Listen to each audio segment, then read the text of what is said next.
ഞാനൊരു പൂക്കളിട്ടു, കാലത്തിന്റെ അമ്മയും പൂക്കളിട്ടു.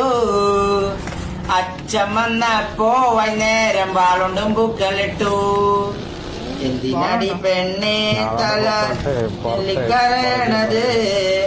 അച്ഛൻ വന്നപ്പോ വൈകുന്നേരം വാളുണ്ടും പൂക്കളിട്ടു.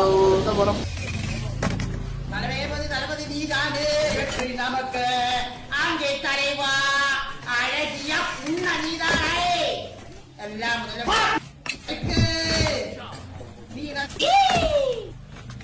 ஓடிக்கொன்றது எங்கு வேவைக்குமே